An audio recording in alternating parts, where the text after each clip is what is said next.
শেখ হাসিনাকে ফিরিয়ে এনে বিচার করা যে কোনো সরকারের নৈতিক দায়িত্ব, ট্রাইব্যুনালে নাহিদ। আওয়ামী দুঃশাসনের বিচার হলে সতর্ক হবে ভবিষ্যতের শাসকরাও, জবানবন্দি দিয়ে মাহমুদুর রহমান। পিয়ারের দাবিতে অনড় ইসলামী আন্দোলন। ভোটের আগে জুলাই সনদের আইনি ভিত্তিতে জোর। জাতীয় স্বার্থের বাইরে গিয়ে পিয়ার চাইলে ভয়ঙ্কর পরিণতির হুঁশিয়ারি বিএনপির। জুলাই অভ্যুত্থানের আকাঙ্ক্ষা বাস্তবায়নে সব ধর্মের মানুষকে একসঙ্গে কাজ করার তাগিদ প্রধান উপদেষ্টার। দুর্গাপূজা উপলক্ষে ঢাকেশ্বরী জাতীয় মন্দির পরিদর্শন। মন্ত্রী, এমপি ও ক্ষমতাবানদের প্লট দিতে বন উজাড় করে তৈরি করা হয়েছে পূর্বাচল, বললেন পরিবেশ উপদেষ্টা। দুর্নীতির দায়ে সাবেক রাজুকের চেয়ারম্যানের বিরুদ্ধে মামলা। এবং রংপুরের পীরগাছায় পদ্মরাগের 6টি বগি লাইনচ্যুত, 5 জেলার রেল যোগাযোগ বন্ধ। উদ্ধারে ঘটনাস্থলে রিলিফ ট্রেন, দুর্ভোগে যাত্রীরা।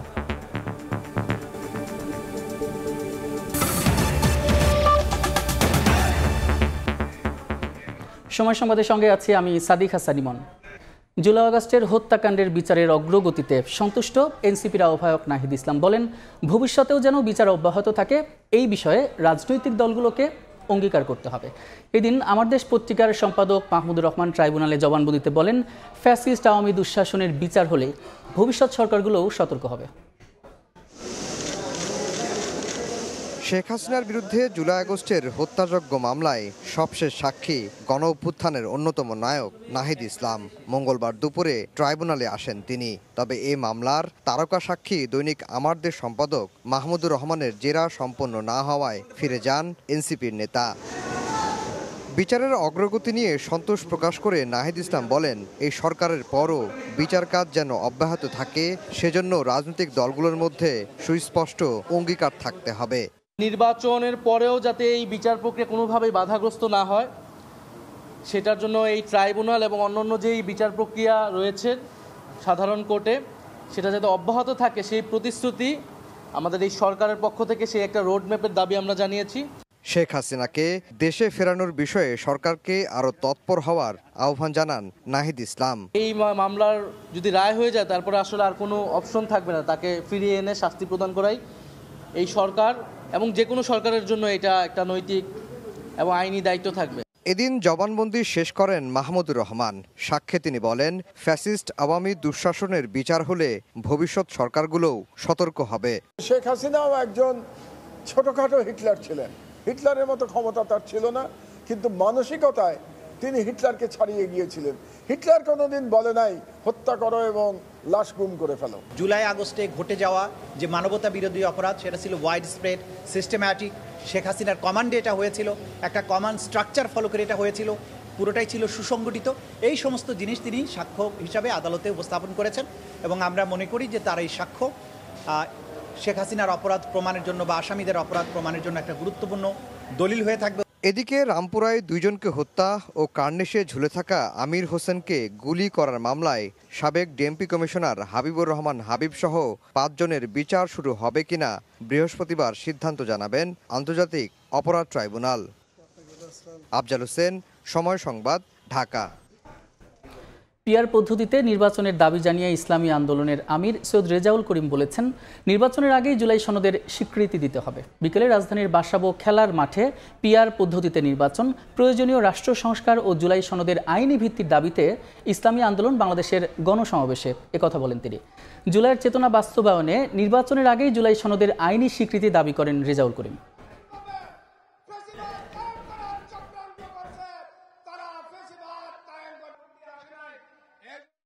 জুলাই সনদের আইনি স্বীকৃতি দিতে হবে। জুলাই সনদ যদি স্বীকৃতি আইনি না পায় তাহলে বর্তমান যে সংবিধান রয়েছে তার আলোকে যদি আবার ফ্যাসিস্ট খুনিরা কোনো ক্রমে যদি আবার ক্ষমতায় বসে বসে, তখন আপনারা যারা রাস্তায় নেমেছিলেন আপনাদের বিরুদ্ধে সর্বোচ্চ কিন্তু এই সংবিধান অনুযায়ী ফাঁসির আইন পর্যন্ত রয়েছে। পিয়ার পদ্ধতিতে নির্বাচন হতে হবে। পিয়ার পদ্ধতির নির্বাচনের মাধ্যমে ফ্যাসিস্ট চরিত্রের সরকার তৈরি হওয়ার সুযোগ থাকে না। রাজনৈতিক হীন উদ্দেশ্যে জাতীয় স্বার্থের বাইরে গিয়ে কেউ যদি পিআর চায় তাহলে ভয়ঙ্কর পরিণতি ডেকে আনবে বলে মন্তব্য করেছেন বিএনপির স্থায়ী কমিটির সদস্য সালাউদ্দিন আহমেদ।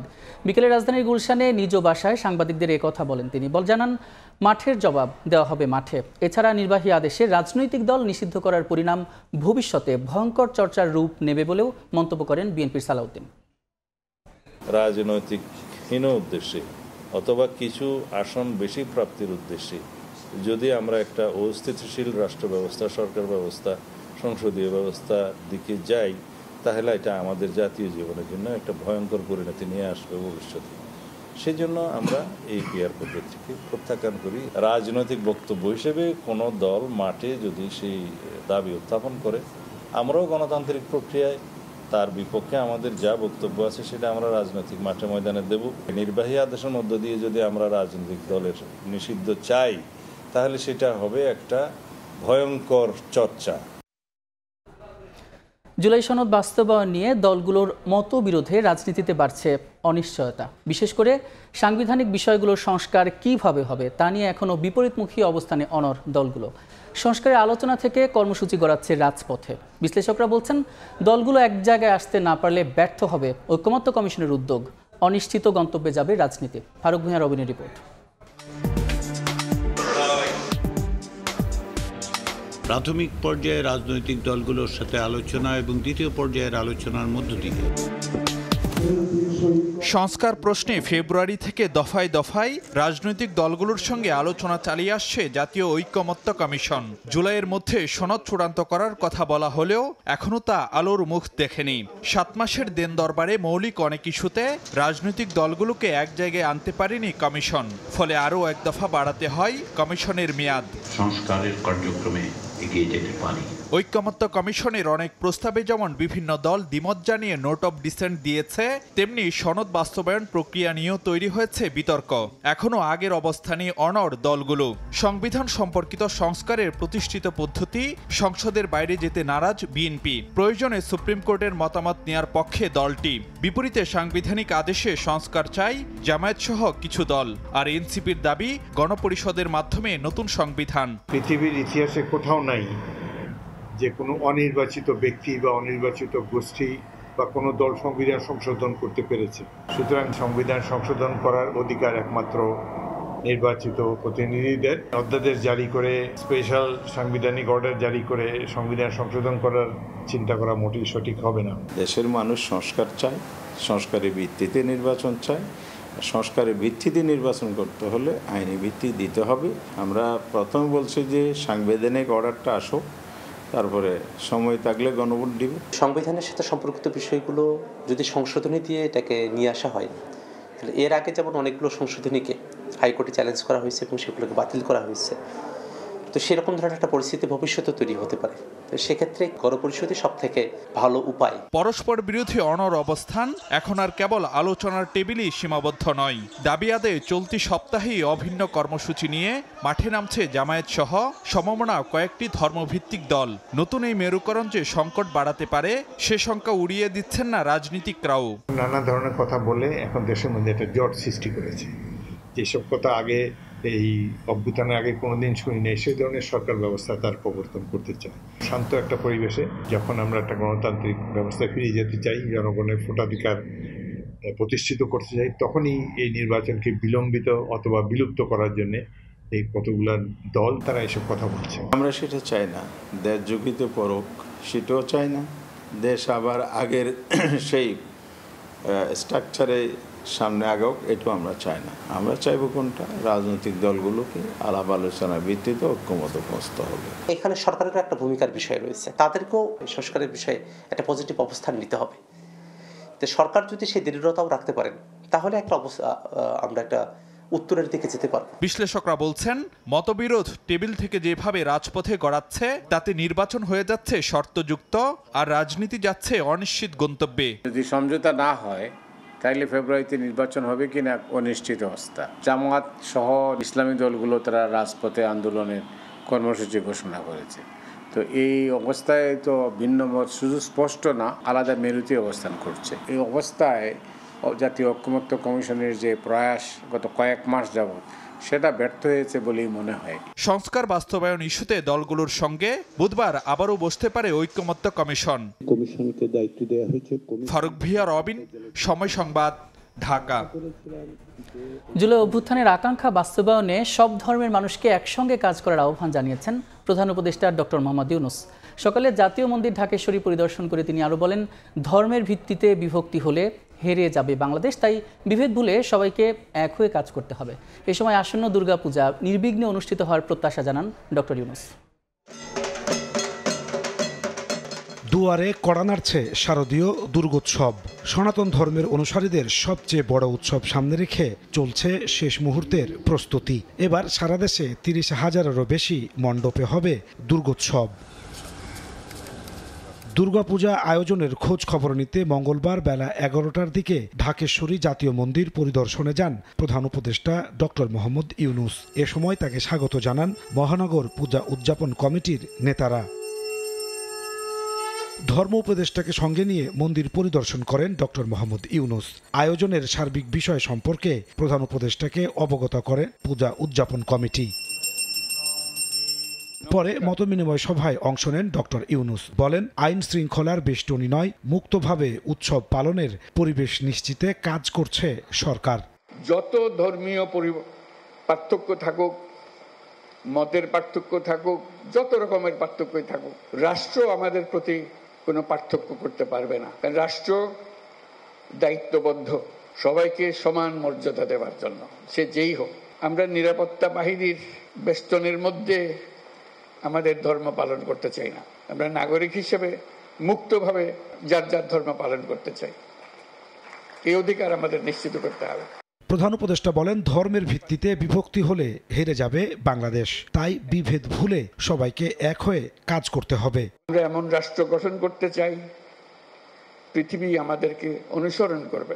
জুলাই গণ অভ্যুত্থানের মধ্য দিয়ে আমরা বৈষম্য, দুর্নীতিমুক্ত একটি সমৃদ্ধ দেশ গড়ার যে অগ্রযাত্রা শুরু করেছি, তার সফল বাস্তবায়ন করতে হলে ধর্ম, বর্ণ ভেদাভেদ ভুলে সকলকে একসঙ্গে কাজ করতে হবে।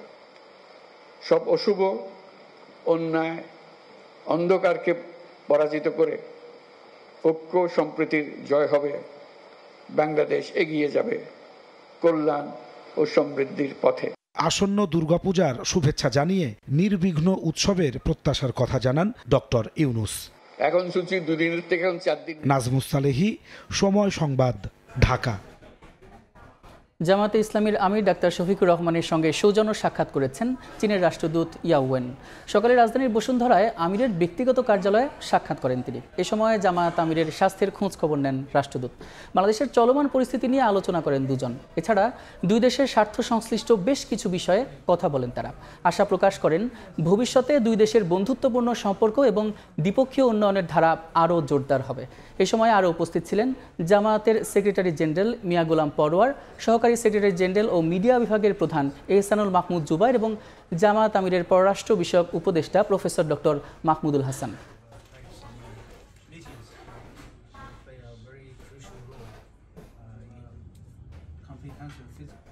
নির্বাচনী প্রচারণায় ব্যস্ত রাজশাহী বিশ্ববিদ্যালয়ের ছাত্র সংসদ নির্বাচনের প্রার্থীরা নানা প্রতিশ্রুতি দিয়ে শিক্ষার্থীদের মন জয়ের চেষ্টা করছেন তারা। অন্যদিকে চাকসুতে অংশ নিতে আগ্রহীরা উৎসব মুখর পরিবেশে উত্তোলন করেছেন মনোনয়নপত্র। জমা দেওয়া যাবে 17 সেপ্টেম্বর পর্যন্ত। রাকসুর পর এবার ছাত্র সংসদ নির্বাচনের আমেজ রাজশাহী ও চট্টগ্রাম বিশ্ববিদ্যালয় ক্যাম্পাসে। হল, ক্যাফেটেরিয়া, লাইব্রেরি কিংবা চায়ের দোকান, সব জায়গায় ভোটের আলোচনা। মঙ্গলবার সকাল থেকে বিভিন্ন প্যানেলের প্রার্থীরা প্রচারণা চালান রাজশাহী বিশ্ববিদ্যালয় ক্যাম্পাসে। তবে ভিপি প্রার্থীদের কেউ কেউ আচরণবিধি লঙ্ঘনের অভিযোগ আনেন প্রতিপক্ষের বিরুদ্ধে। আচরণবিধিতে বলা হয়েছে যে ক্লাসরুমের মধ্যে কোনো রকম প্রচারণা চালানো যাবে না, কিন্তু এরকম দু একটা ঘটনা আমরা ঘটতে দেখেছি ইতিমধ্যে। আমাদের প্রচারণা খুব ভালোই চলছে এবং শিক্ষার্থীরা আমাদেরকে সাপোর্ট করতেছেন। সাক্ষাৎকার নিতে গেলে সে বলতেছে, ভাই আপনার ব্যালট নাম্বার 25, আমি সেটা জানি এবং সেটা আমি খুবই ভালো ফিল করতেছি। আগামী 25 সেপ্টেম্বর রাকসু নির্বাচন ঘিরে সতর্ক বিশ্ববিদ্যালয় প্রশাসন। তাই মোতায়েন থাকবে আইন শৃঙ্খলা বাহিনীর 1,500 সদস্য। আমাদের যে ভোট কেন্দ্রগুলো থাকবে, যে একাডেমিক বিল্ডিং, সেখানে নিরাপত্তা দেওয়া, সেকেন্ড হচ্ছে আমাদের টোটাল ক্যাম্পাসটাকে নিরাপদ রাখা। চট্টগ্রাম বিশ্ববিদ্যালয় কেন্দ্রীয় ছাত্র সংসদ ও হল সংসদ নির্বাচনের মনোনয়নপত্র বিতরণ কার্যক্রম শেষ হচ্ছে মঙ্গলবার। তবে বুধবার বিকেল পর্যন্ত মনোনয়নপত্র জমা দিতে পারবেন প্রার্থীরা। যাচাই বাছাই শেষে প্রার্থীদের প্রাথমিক তালিকা 21 সেপ্টেম্বর আর চূড়ান্ত তালিকা প্রকাশ করা হবে 25 সেপ্টেম্বর। বিশ্ববিদ্যালয়ে যাতে একটা সুন্দর পরিবেশ যাতে মানুষ দেখতে পারে, তো এইসব নিয়ে আমি কাজ করব। প্রতিটি স্টুডেন্ট তাদের আগ্রহের জায়গা থেকে তারা এখানে পার্টিসিপেট করছে এবং তাদের মধ্যে একটা উচ্ছ্বাস আছে। চট্টগ্রাম বিশ্ববিদ্যালয়ের ছাত্র সংসদের মনোনয়নপত্রের দাম 300 টাকা আর হল সংসদের জন্য 200 টাকা নির্ধারণ করা হয়েছে। মনিরুজ্জামান প্রান্ত, সময় সংবাদ। এ ব্যাপারে আরও খবর জানাতে এই মুহূর্তে রাজশাহী বিশ্ববিদ্যালয়ে আছেন সহকর্মী সাইফুর রহমান রকি এবং চট্টগ্রাম বিশ্ববিদ্যালয়ে আছেন তারেক রহমান। সরাসরি প্রথমে যাচ্ছি রকির কাছে। রকি, দীর্ঘ ৩৫ বছর পর রাজশাহী বিশ্ববিদ্যালয়ে কেন্দ্রীয় ছাত্র সংসদ, রাকসু, সিনেট এবং হল সংসদ নির্বাচন অনুষ্ঠিত হতে যাচ্ছে আগামী 25 সেপ্টেম্বর। এই উপলক্ষে আসলে এখন প্রার্থীরা প্রচারণায় ব্যস্ত সময় পার করছেন। আমরা যেটি দেখছি যে সকাল থেকেই কিন্তু প্রার্থীরা তারা প্রচারণা চালাচ্ছেন এবং পুরুষ প্রার্থীর পাশাপাশি নারী প্রার্থীও তারাও কিন্তু এখানে একইভাবে সমান তালে তারা প্রচারণা চালাচ্ছেন। যদি আমরা হলগুলোতে কিছুটা নারী প্রার্থীর অংশগ্রহণ কম দেখেছি, তারপরেও কিন্তু রাকসু, সিনেট এবং হল সংসদেও অনেক প্রার্থী তারা আছেন যারা এখন পর্যন্ত মাঠে কাজ করছেন এবং তারা নানা প্রতিশ্রুতি দিচ্ছেন। বিশেষ করে তারা নারীদের অবদানে কি করতে পারবেন এ ধরনের নানা প্রতিশ্রুতি দিচ্ছেন। পাশাপাশি পুরুষদেরকেও অনেক প্রতিশ্রুতি দিচ্ছেন, দিয়ে আসলে তারা শিক্ষার্থীদের কাছে ভোট প্রার্থনা করছেন। সব মিলিয়ে যদি বলা চলে যে এখন পর্যন্ত যে ভোটের পরিবেশ সেটি শান্তিপূর্ণ পরিবেশ রয়েছে। ছাত্র দল এবং ছাত্র শিবির প্যানেলের যারা এখানে ভিপি, জিএস, এজিএস প্রার্থী রয়েছেন তারাও সমান তালে তারা প্রচারণা চালিয়ে যাচ্ছেন। তারাও ভোট যাচ্ছেন নানা প্রতিশ্রুতি দিয়ে এবং একে অপরের বিরুদ্ধে ছোটখাটো কিছু অভিযোগ করেছেন, তবে সেটি এখন পর্যন্ত গুরুতর কোনো অভিযোগ নয়। কিছুক্ষণ আগেই রাজশাহী মেট্রোপলিটন পুলিশের কমিশনার মোহাম্মদ আবু সুফিয়ান রাজশাহী বিশ্ববিদ্যালয়ে এসেছিলেন এবং এখানে কিন্তু তিনি ঘুরে বেরিয়েছেন এবং তিনি যেটি জানিয়েছেন 2000-এরও বেশি আইন শৃঙ্খলা রক্ষাকারী বাহিনীর সদস্য এই রাজশাহী বিশ্ববিদ্যালয়ে কিন্তু তারা মোতায়েন করবেন 24 সেপ্টেম্বর এবং 25 সেপ্টেম্বর তারা থাকবে এবং ভোট গণনা পর্যন্ত শেষ পর্যন্ত তারা কিন্তু থাকবে। সব মিলে আপনাদের জানেন যে রাজশাহী বিশ্ববিদ্যালয়ে এবার মোট যে ভোটার সেটি 28,905 জন এবং এখানে কিন্তু ভিপি পদে এখানে 18 জন, এখানে জিএস পদে এখানে 13 জন এবং এজিএস পদে এখানে 16 জন প্রার্থী প্রতিদ্বন্দ্বিতা করছেন এবং রাকসুতে সব মিলিয়ে 247 জন এবং এখানে কিন্তু সিনেটে 58 জন এবং হল সংসদে 597 জন প্রার্থী রয়েছেন। তো এই ছিল আমার কাছে রাজশাহী বিশ্ববিদ্যালয় থেকে এখন পর্যন্ত প্রচারণার সর্বশেষ। এখন আমরা চলে যাচ্ছি চট্টগ্রামে সহকর্মী তারেকের কাছে। চট্টগ্রাম বিশ্ববিদ্যালয়ের চাকসু ও হল সংসদ নির্বাচনের মনোনয়ন বিতরণ কার্যক্রম আজ 3:30 শেষ হওয়ার কথা থাকলেও তীব্র শিক্ষার্থীদের যে তীব্র একটি চাপ, সেই চাপের কারণে রাত 10টা পর্যন্ত এই মনোনয়ন বিতরণ কার্যক্রম অব্যাহত রাখবেন বলে আমাদেরকে জানিয়েছেন নির্বাচন কমিশন।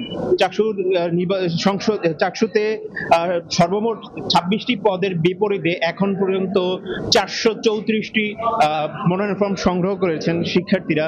এর পাশাপাশি হল সংসদেও প্রায় 6 শতাধিক মনোনয়ন ফর্ম সংগ্রহ করেছেন বলে আমাদেরকে জানিয়েছেন নির্বাচন কমিশন এবং এখনো আমরা দেখতে পাচ্ছি যে প্রার্থীরা আসছেন এবং মনোনয়ন ফর্ম সংগ্রহ করছেন এবং আমরা দেখিয়েছি যে সকালে তেমন একটি ভিড় না থাকলেও বেলা বাড়ার সাথে সাথে এই ভিড় বাড়তে থাকে এবং দুপুরের পরে অর্থাৎ 1টার পরে ব্যাপক শিক্ষার্থী আসলে এই মনোনয়ন ফর্ম সংগ্রহ করতে আসেন। গত 2 দিনেও আসলে তেমন একটি ভিড় আমরা লক্ষ্য করিনি, কিন্তু আজকে এই ভিড়টি কয়েক গুণ বেড়ে গিয়েছে এবং এখানে আমরা দেখতে পেয়েছি যে শিক্ষার্থীরা দীর্ঘদিন পরে যে চাকসু নির্বাচনকে পেয়ে উচ্ছ্বসিত এবং স্বতঃস্ফূর্তভাবে শিক্ষার্থীরা আসলে এই মনোনয়ন ফর্ম সংগ্রহ করছেন এবং সেই মনোনয়ন ফর্ম সংগ্রহ করতে তারা চাকসু ভবনে আসছেন এবং নির্বাচন কমিশন আমাদেরকে জানিয়েছেন যে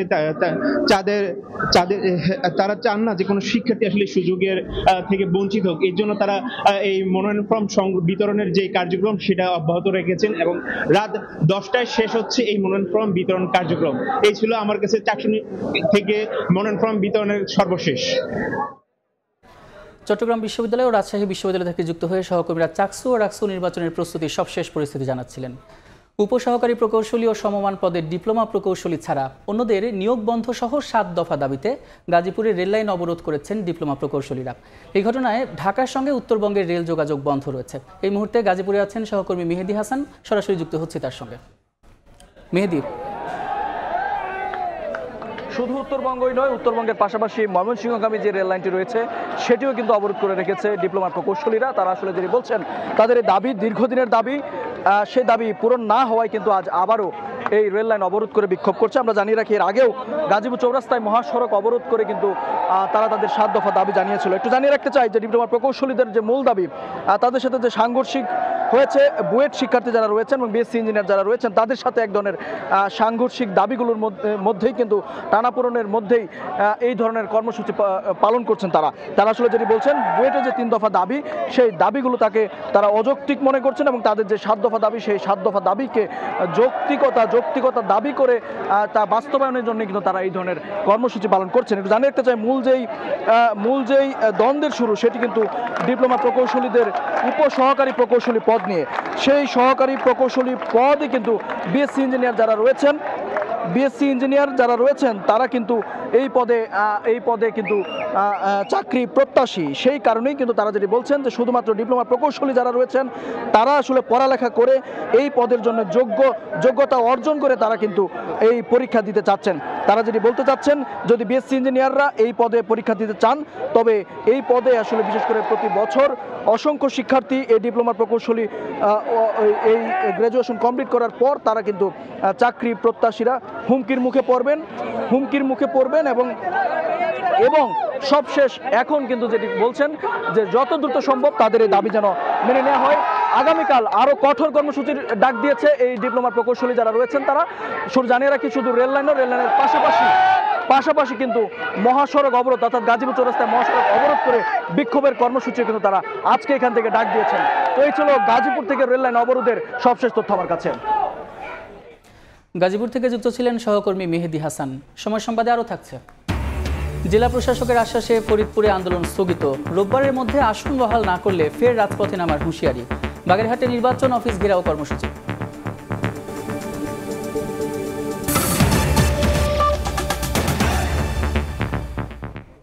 রংপুরে লালমনিরহাটগামী পদ্মরাগ ট্রেনের 6টি বগি লাইনচ্যুত হয়েছে। এতে রংপুর লালমনিরহাট ও কুড়িগ্রামের সঙ্গে গাইবান্ধা ও বগুড়ার রেল যোগাযোগ বন্ধ রয়েছে। দুপুরে পীরগাছা উপজেলার রেল স্টেশনের 2 নম্বর লাইনের ক্রসিংয়ে এই ঘটনা ঘটে। রেলওয়ে কর্তৃপক্ষ জানায়, দোলনচাপা ট্রেনটি স্টেশন থেকে লালমনিরহাটের উদ্দেশ্যে ছেড়ে যাওয়ার পরপরই 2 নম্বর লাইনে ক্রসিংয়ের সময় পদ্মরাগ ট্রেনের 6টি বগি লাইনচ্যুত হয়। ঘটনাস্থলে উদ্ধার কাজে যোগ দিয়েছে রিলিফ ট্রেন।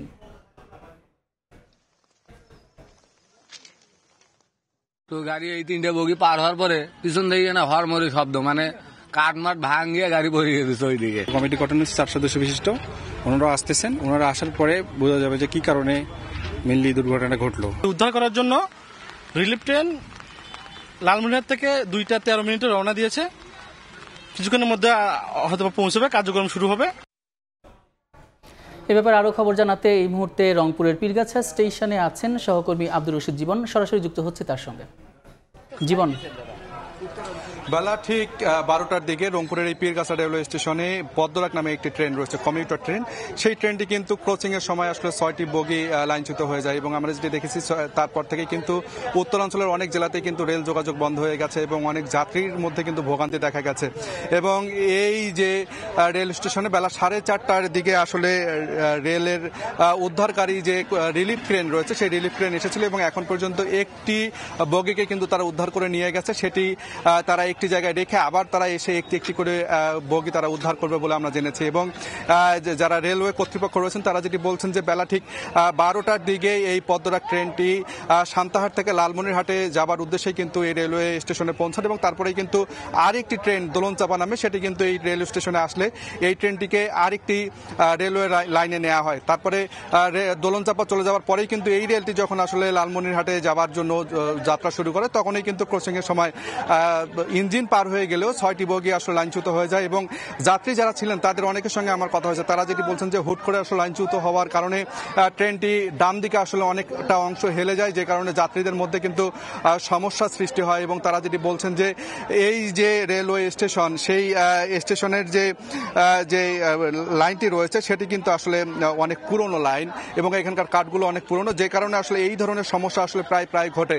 এবং রেলওয়ে কর্তৃপক্ষ বলছে যে তারাই এটি আসলে তদন্ত করে দেখবার জন্য কি কারণে আসলে এই লাইনচ্যুতের ঘটনা ঘটলো, কি কারণে এই ধরনের দুর্ঘটনা ঘটলো, রেল দুর্ঘটনা, তারা আসলে একটি 4 সদস্যের তদন্ত কমিটি গঠন করেছেন। এবং তারা যেটি বলছেন যে রিলিফ ট্রেন যেহেতু আসা শুরু করেছে, একটি বগি এখন পর্যন্ত উদ্ধার হয়েছে, বাকি বগিগুলো আসলে তারা ধীরে ধীরে উদ্ধার করতে পারবেন। এবং আমরা যেটি দেখছি যে এখন পর্যন্ত এই ট্রেনের যাবার পরেই কিন্তু যারা উদ্ধারকর্মী রয়েছেন রেল বিভাগের, তারা কিন্তু এখানে উদ্ধার যে কাজ সেটি কিন্তু চলমান রেখেছে। তো সব মিলিয়ে বলা চলে একটি কিন্তু দীর্ঘ সময় যাবে এই পুরো লাইনটি ক্লিয়ার করবার জন্য, কারণ অনেকগুলো বগি এখনো লাইনচ্যুত রয়েছে, সেইগুলো ক্লিয়ার করবার পরেই কিন্তু আসলে এই যে লালমনিরহাট, কুড়িগ্রাম, রংপুরের সাথে বগুড়া এবং গাইবান্ধার যে রেল যোগাযোগ সেটি কিন্তু আবার পুনরায় চালু হবে। তো সব মিলিয়ে এই ছিল রংপুরের পীরগাছা রেলওয়ে স্টেশন থেকে সব শেষ। সরাসরি যুক্ত ছিলাম রংপুরে। ফরিদপুর 4 আসনের সীমানা পুনর্বহালের জন্য ইসিকে চিঠি দিয়েছেন জেলা প্রশাসক। এজন্য আন্দোলন শনিবার পর্যন্ত স্থগিত করেছেন ভাঙ্গাবাসী। তবে দাবি আদায় না হলে রোববার থেকে আবারও আন্দোলনে হুঁশিয়ারি দিয়েছেন তারা। এদিকে বাগেরহাটে সংসদীয় 4টি আসন বহালের দাবিতে জেলা নির্বাচন অফিস ঘেরাও করেন সর্বদলীয় সম্মিলিত কমিটি। ফরিদপুর 4 আসনের সীমানা পুনর্বহলের দাবিতে মঙ্গলবারও উত্তপ্ত হয়ে ওঠে ফরিদপুর। ভাঙ্গা গোল চত্বরে মহাসড়কে গাছের গুঁড়ি ফেলে 1 ঘণ্টা আটকে রাখা হয় ঢাকা বরিশাল খুলনা মহাসড়ক। পরে মহাসড়কের 2 পাশে অবস্থান নেন স্থানীয়রা। পরিস্থিতি মোকাবেলায় কঠোর অবস্থানে আইনশৃঙ্খলা বাহিনী, মোড়ে মোড়ে অবস্থান নেয় পুলিশ, র্যাব ও সেনাবাহিনী। এই দাবির সাথে কিন্তু আমাদের কোনো সম্পর্ক নাই, আমরা এর জন্য দায়ী না, এর সমাধান আমরা দিতেও পারবো না। কিন্তু কালকে তারা আমাদেরকে ব্লেম করে আমাদের উপর চড়াও হয়েছিল। ফরিদপুর 4 আসন থেকে আলগি ও হামিদদি ইউনিয়ন ফরিদপুর 2 আসনে যুক্ত করে আসন পুনর্বিন্যাস করে নির্বাচন কমিশন। এর প্রতিবাদে আন্দোলনে নামে ভাঙ্গাবাসী। সড়ক ও রেলপথ অবরোধ কর্মসূচির 3য় দিন দুপুরে জেলা প্রশাসক জানান, ইউনিয়ন দুটি পূর্বের আসনে ফিরিয়ে দিতে ইসিকে চিঠি দিয়েছেন তিনি। রিটের নিষ্পত্তি হবে এবং 21 তারিখে হিয়ারিং আছে। মহাসড়ককে আমরা নিরবিচ্ছিন্নভাবে যান চলাচলের উপযোগী রাখবো। আশ্বাসের পরিপ্রেক্ষিতে শনিবার পর্যন্ত আন্দোলন স্থগিত করেন স্থানীয়রা। এর মধ্যে ফরিদপুর 4 আসনে আলগি ও হামিদদি ইউনিয়ন ফিরিয়ে না দিলে আন্দোলন চালিয়ে যাওয়ার ঘোষণা দেন তারা। নগরকান্দা সালটার সাথে আমরা থাকবো না, আমরা আগে যেভাবে সেভাবেই থাকবো। আমাদের দাবি দাবি যদি মাইনে নেয় তাইলে আমাদের কোনো আন্দোলন নাই। ভাঙ্গায় আন্দোলনকে ঘিরে ভাঙচুর ও হামলার প্রতিবাদে বিক্ষোভ মিছিল করেন বিএনপি ও এনসিপির নেতাকর্মীরা। সাবেক এমপি সাহেব একটি ভিডিও কলের মাধ্যমে তার লোকজন দিয়ে গোপালগঞ্জের মতো ভাঙ্গাকে অস্থির করে যারাই হামলা করেছে তাদেরকে আইনে আওতায় আনার জন্য প্রশাসন দৃষ্টি আকর্ষণ করছি।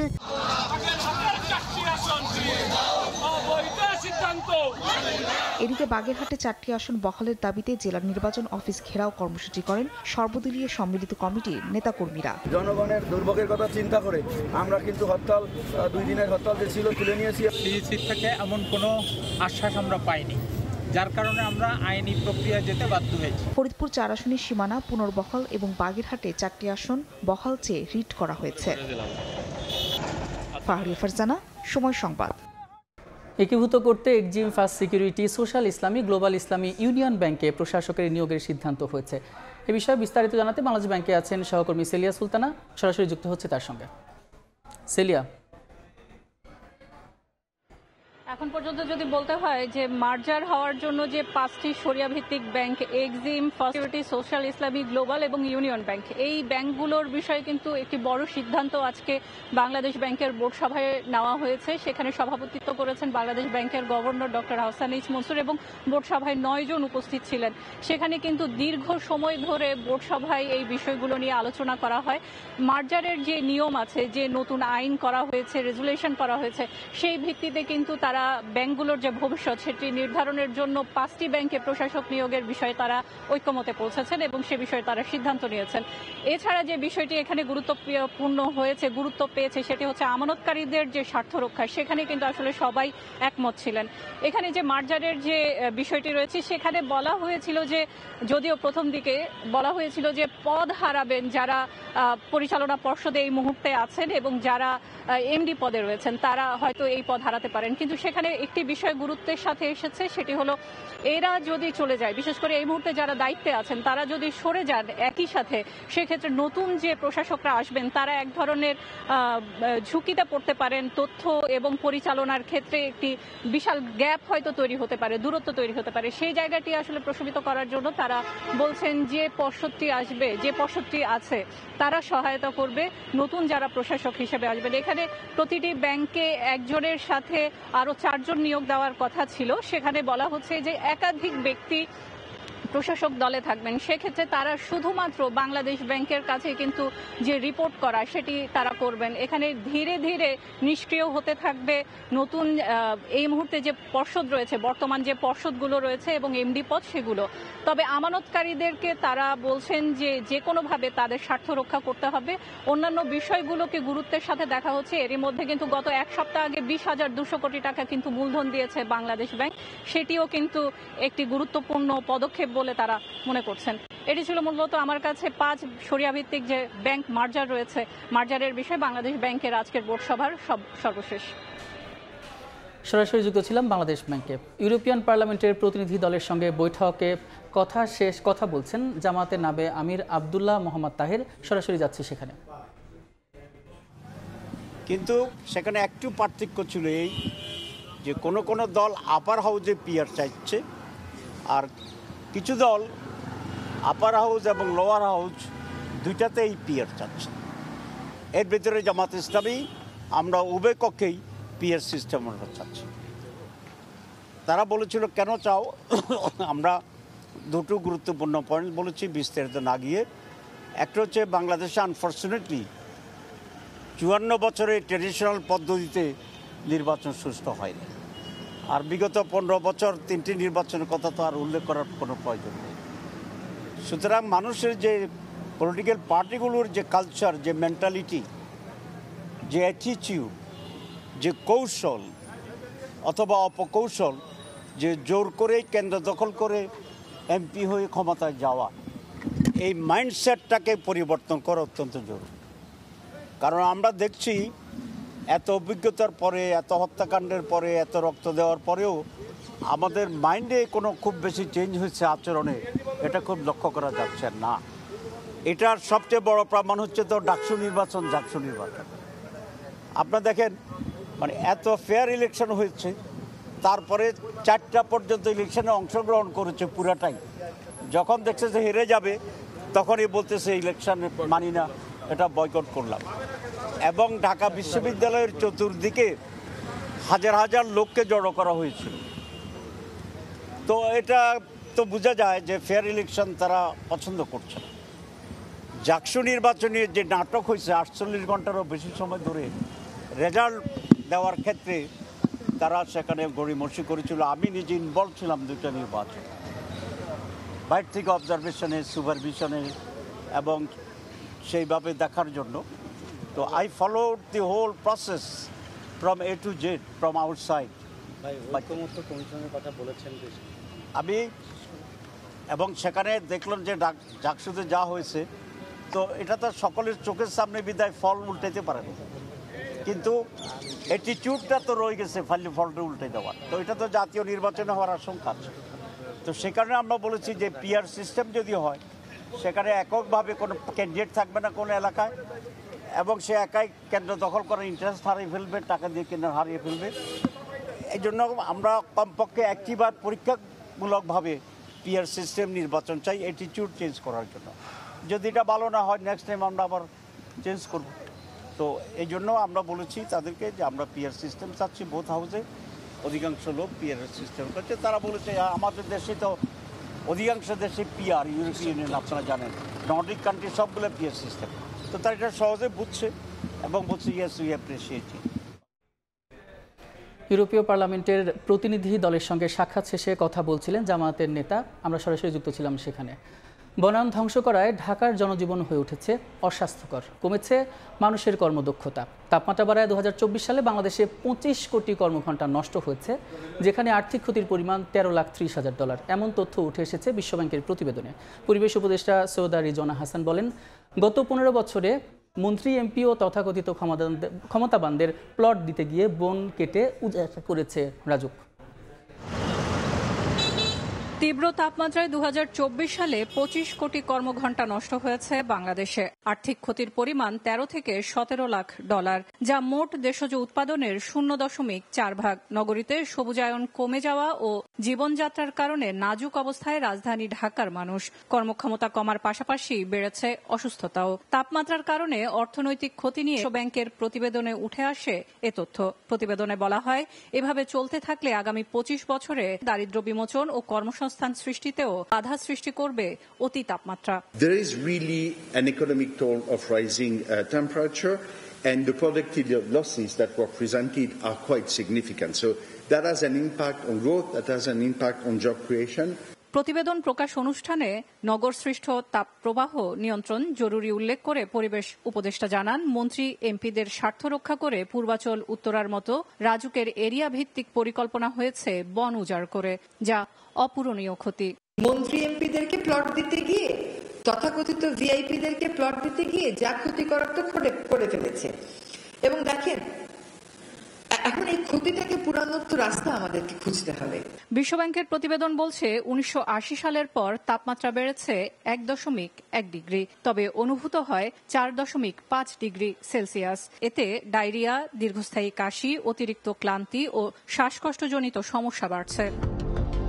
সেলিয়া সুলতানা, সময় সংবাদ, ঢাকা। পূর্বাচল প্রকল্পে দুর্নীতিসহ অবৈধ সম্পদ অর্জনের দায়ে দুদকের জালে সাবেক রাজুক চেয়ারম্যান সিদ্দিকুর রহমান। তার বিরুদ্ধে 36 কোটি টাকার অবৈধ সম্পদ ও 177 কোটি টাকার সন্দেহজনক লেনদেনের অভিযোগে মামলা হয়েছে। এদিকে নর্দার্ন ইউনিভার্সিটির 19 কোটি টাকা আত্মসাতের অভিযোগে ট্রাস্টি বোর্ডের চেয়ারম্যান আবু ইউসুফ মোহাম্মদ আবদুল্লাহ সহ ট্রাস্টি বোর্ডের 7 জনের বিরুদ্ধে মামলা হয়েছে।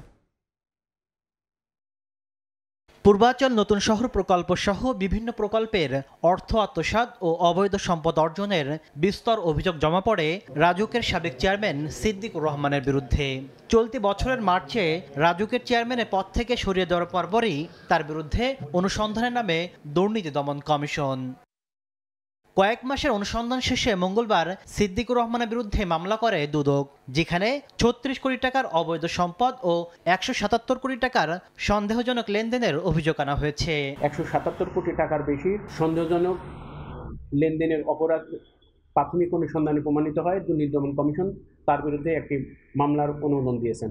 এদিকে নর্দার্ন ইউনিভার্সিটির 19 কোটি টাকা আত্মসাতের অভিযোগে ট্রাস্টি বোর্ডের চেয়ারম্যান আবু ইউসুফ মোহাম্মদ আবদুল্লাহ সহ 7 জনের বিরুদ্ধে মামলা হয়েছে। ট্রাস্ট বিভিন্ন পদের দায়িত্ব পালনকালে প্রতিষ্ঠানসমূহের তহবিল থেকে 19 কোটি টাকার বেশি আত্মসাতের অভিযোগে প্রতিষ্ঠানটির চেয়ারম্যান আবু ইউসুফ মোহাম্মদ আবদুল্লাহ সহ মোট 7 জনের বিরুদ্ধে দুর্নীতি দমন কমিশন একটি মামলা রুজু করেছে।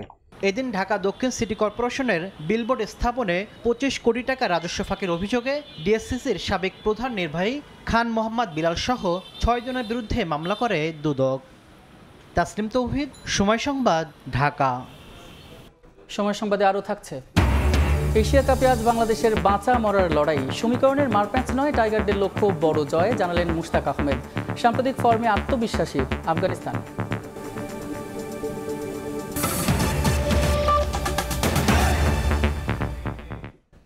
মার্কিন কোম্পানি এক্সিলারেট এনার্জি থেকে এলএনজি কেনা হচ্ছে দেশের প্রয়োজনেই। পিটার হাসের প্রতিষ্ঠান বিবেচনায় নয়। অর্থ সংক্রান্ত উপদেষ্টা পরিষদ কমিটির সভা শেষে ব্রিফিংয়ে অর্থ উপদেষ্টা ডক্টর সালেউদ্দিন আহমেদ আরও জানান, যুক্তরাষ্ট্র থেকে গম আমদানি করা হলেও ভোক্তা পর্যায়ে এর প্রভাব পড়বে না। মার্কিন বহুজাতিক কোম্পানি এক্সিলারেট এনার্জির সঙ্গে জ্বালানি আমদানির দীর্ঘমেয়াদী চুক্তি রয়েছে বাংলাদেশের। চুক্তি অনুসারে আগামী 15 বছর ধাপে ধাপে 1 লাখ কোটি টাকার তরলীকৃত প্রাকৃতিক গ্যাস এলএনজি সরবরাহ করবে কোম্পানিটি। বর্তমানে প্রতিষ্ঠানটির স্ট্র্যাটেজিক অ্যাডভাইজার হিসেবে কাজ করছেন সাবেক মার্কিন রাষ্ট্রদূত পিটার হাস। মঙ্গলবার সচিবালয়ে সরকারি ক্রয় সংক্রান্ত উপদেষ্টা পরিষদ কমিটির সভা শেষে ব্রিফিংকালে অর্থ উপদেষ্টা বলেন, দেশের প্রয়োজনেই মার্কিন কোম্পানি এক্সিলারেট এনার্জি থেকে এলএনজি কেনা হচ্ছে। পিটার হাসের প্রতিষ্ঠান বিবেচনায় এই সিদ্ধান্ত নেওয়া হয়নি। আমেরিকা হোক, চায়না হোক বা সৌদি আরবিয়া হোক, কাতার অবশ্য এখন বন্ধ চুপচাপ, যে অন্যগুলো আমরা করছি, কম্পেয়ার করে করছি, এত সহজ না। আমেরিকা হলে আমরা দিয়ে দেবো, পিটার হাসকে আমরা জানি হতো, পিটার হাসকেই কোথায় করে। এর আগেই সে ছিল, মরিয়ার্টি ছিল না, সে তো গার্মেন্ট, আমরা কি গার্মেন্ট ওখানে দিয়ে দিছি ওর জন্য। যুক্তরাষ্ট্র থেকে বাড়তি দামে গম আমদানি করা হলেও ভোক্তা পর্যায়ে এর প্রভাব পড়বে না বলে জানান তিনি। আমরা গম ব্যাপারে বলেছি, আমাদের বলে একটু বেশি হবে, কিন্তু কোয়ালিটিটা একটু বেটার, প্লাস আরেকটা সার্বিক হিসাবে যদি আমরা দেখি যে ওদের ট্যারিফটা তো আমরা অ্যাভয়েড করতে, ডিফিসিটটা কমাতে কিছুটা দেশে লাগবে। সার আমদানিতে দুর্নীতির অভিযোগ সরকার খতিয়ে দেখবে বলেও জানান অর্থ উপদেষ্টা। প্রসূন আশিস, সময় সংবাদ, ঢাকা। বাংলাদেশে বিনিয়োগে আগ্রহী মার্কিন ব্যবসায়ীরা, কিন্তু বাধা হয়ে আছে দুর্নীতি, করকাঠামো ও আমলাতান্ত্রিক জটিলতা। নবনিযুক্ত মার্কিন কমার্শিয়াল কনসুলার পল ফস্ট কথা জানিয়েছেন। বলেন, বাংলাদেশের কৃষি, জ্বালানি ও এয়ারক্রাফট রপ্তানিতে আগ্রহী যুক্তরাষ্ট্র। এদিকে বাংলাদেশ মার্কিন দ্বিপাক্ষিক বাণিজ্য বাড়াতে টিকফা চুক্তিকে কাজে লাগানোর পরামর্শ অ্যামচাম প্রেসিডেন্টের। বিশ্ব অর্থনীতির শীর্ষ দেশ যুক্তরাষ্ট্র। দেশটি $7 বিলিয়ন পণ্য রপ্তানি করে বাংলাদেশে, বিপরীতে আমদানি করে $1 বিলিয়ন পণ্য। এই বাণিজ্য ঘাটতি কমাতে যখন শুল্ক বাড়ানো সহ বিভিন্ন পদক্ষেপ নিতে মরিয়া মার্কিন প্রশাসন, তখন মঙ্গলবার রাজধানীর একটি হোটেলে অ্যামচেম আয়োজিত সেমিনারে দেশটির কমার্শিয়াল কনসুলার জানান, বাংলাদেশে কৃষিপণ্য, জ্বালানি ও এয়ারক্রাফট রপ্তানিতে আগ্রহী যুক্তরাষ্ট্র। We're looking to expand U.S. exports here in so many different ways in other sectors. So power and energy, aviation, agriculture, as I mentioned, and infrastructure development and engineering, and defense and security equipment, information communication technology, and healthcare. Those are just some of our most important priority sectors. এ সময় বাংলাদেশে বিনিয়োগে আগ্রহের কথাও জানান তিনি। তবে এক্ষেত্রে বড় বাধা দুর্নীতি, জটিল কর কাঠামো ও আমলাতান্ত্রিক জটিলতা। Private sector faces in Bangladesh corruption, financial governance, a complicated tax regime, infrastructure and logistics, bureaucracy. Any of you that are interested in going to the investment summit in 2026, and I'll be happy to go with you and help you make connections. That investment summit is a wonderful way of gaining market intelligence and also meeting many stakeholders. AmCham president বলেন, শুল্ক জটিলতা দূর করার পাশাপাশি দ্বিপাক্ষিক বাণিজ্য বাড়াতে TICFA চুক্তি কাজে লাগাতে পারে বাংলাদেশ।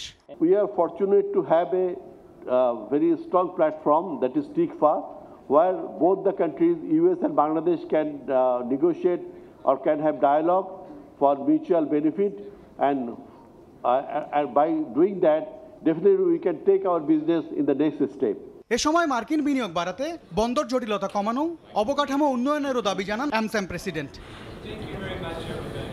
MS আরিফিন, সময় সংবাদ, ঢাকা। এবার রংপুর বিভাগের খবর।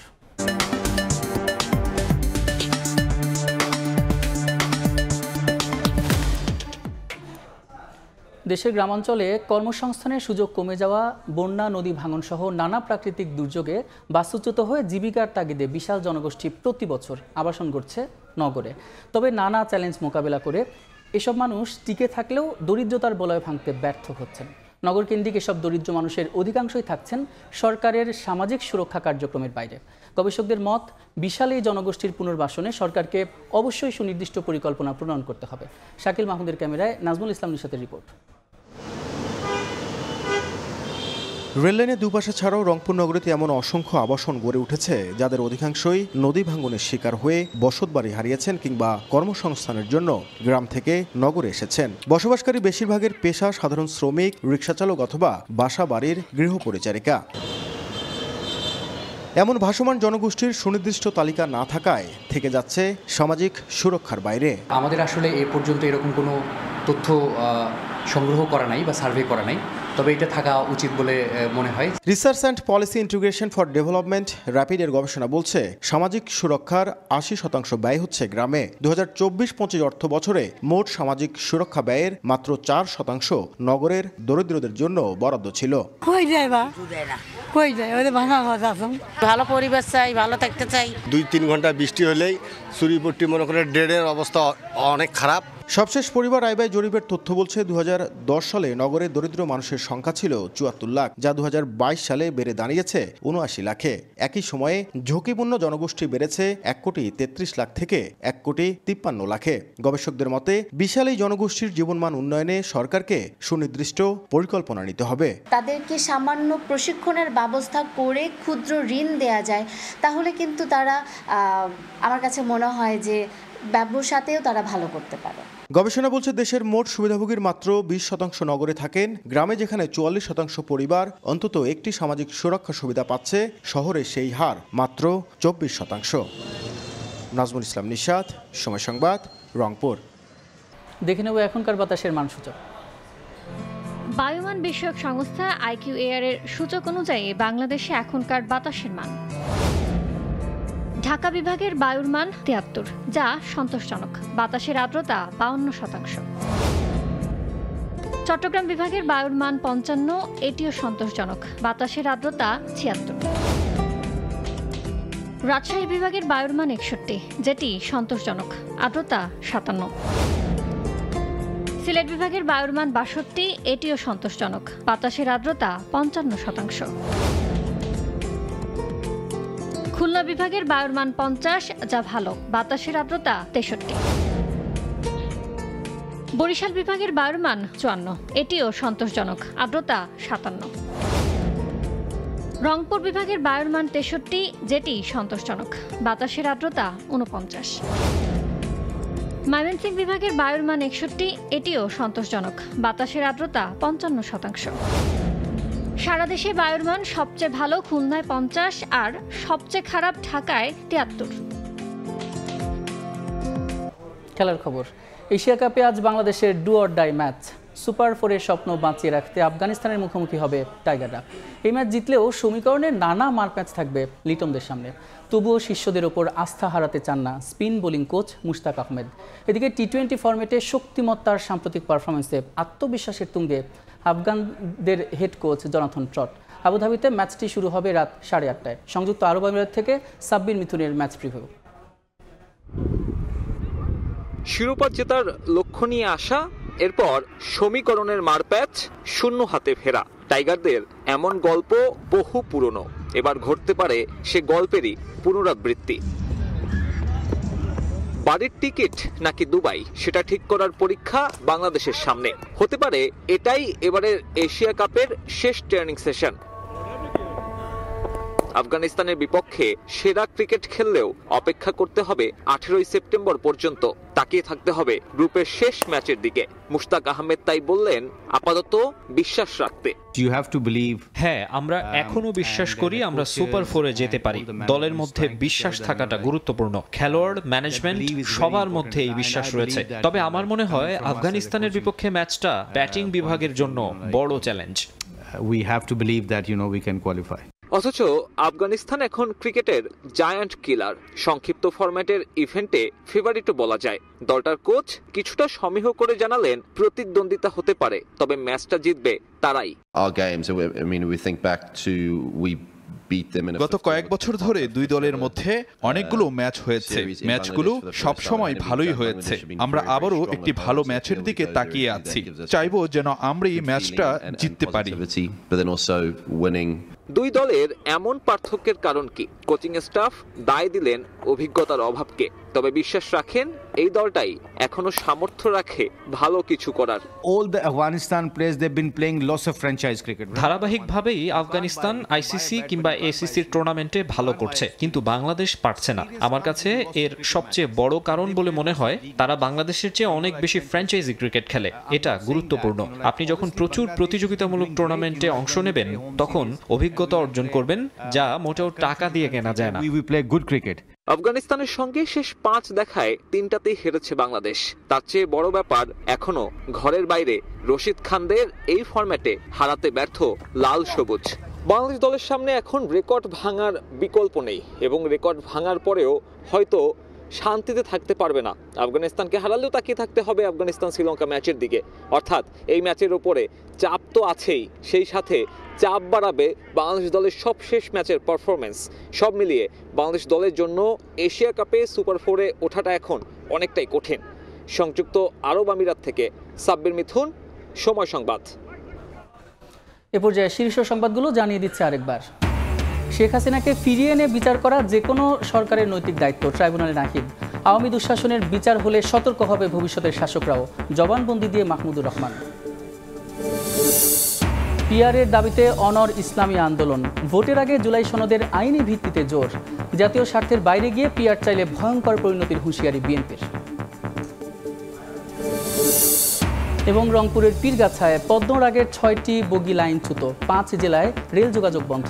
উদ্ধারে ঘটনাস্থলে রিলিফ ট্রেন, দুর্ভোগের যাত্রীরা।